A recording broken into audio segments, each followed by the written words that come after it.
Hi అండి, welcome back to the Srinika Reddy YouTube channel.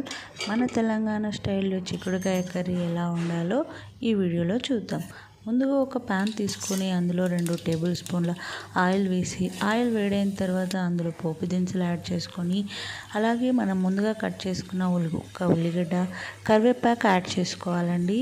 ఇప్పుడు ఉల్లిగడ్డ కరివేపాకు గోలిన తర్వాత అందులోకి మనం పసుపు, ఇప్పుడు ఇందులోకి మనం అల్లం వెల్లుల్లి పేస్ట్ కూడా యాడ్ చేసుకోవాలండి. అల్లం వెల్లుల్లి పేస్ట్ 1 స్పూన్ యాడ్ చేసుకొని ఇప్పుడు దీన్ని మొత్తం కలుపుకోవాలండి. ఇలా మొత్తం మిక్స్ అయ్యేలాగా కలుపుకొని ఇప్పుడు మనం ఇందులోకి ముందుగా ఉడకపెట్టిన చిక్కుడుకాయ అనేది యాడ్ చేయాలి. పెట్టుకున్న చిక్కుడుకాయను యాడ్ చేసుకున్న తర్వాత మనం ఇప్పుడు ఈ చిక్కుడుకాయను పోపు మొత్తం పట్టేలాగా ఒకసారి కలుపుకోవాలండి. మొత్తం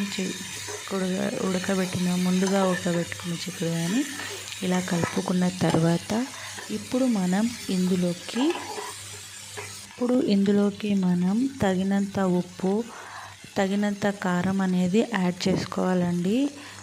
ఇలా ఇవి 2 యాడ్ చేసుకున్న తర్వాత మనం ఈ మిశ్రమాన్ని ఒకసారి మొత్తం కలుపుకోవాలండి. ముక్కలకి ఉప్పు, కారం మొత్తం పట్టేలాగా మనం ఇలా ఒకసారి మొత్తం మంచిగా కలుపుకోవాలండి.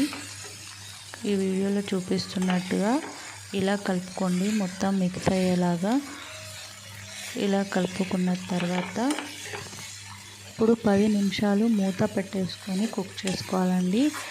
10 నిమిషాల తర్వాత మూత తీసి చూడండి. కర్రీ అయితే ఎంత బాగా కుక్ అయిపోయిందో మీరే చూస్తున్నారు కదా. మా తెలంగాణలో అయితే మేము చిక్కుడుకాయ కర్రీని ఇలా వండుకుంటామండి. మీ సైడ్ ఎలా వండుకుంటారో మీరు కామెంట్ బాక్స్లో కామెంట్ చేయండి. ఇప్పుడు మనం ఇందులోకి ఒక స్పూన్ ధనియా పౌడర్ అనేది యాడ్ చేసుకోవాలి. ధనియా పౌడర్ యాడ్ చేసుకున్న తర్వాత మనం ఒకసారి కర్రీని కలిపేసుకొని స్టవ్ ఆఫ్ చేసేసి కర్రీ సర్వ్ చేసుకోవడమే అండి. ఇలాంటి మరిన్ని వీడియోస్ మీకు నా ఛానల్ నుండి కావాలి అని మీరు అనుకుంటే నా ఛానల్ని సబ్స్క్రైబ్ చేసుకోండి. ఈ వీడియో మీకు నచ్చితే లైక్ చేయండి. ప్లీజ్ సబ్స్క్రైబ్ చేసుకోండి. నా ఛానల్ని సపోర్ట్ చేయండి.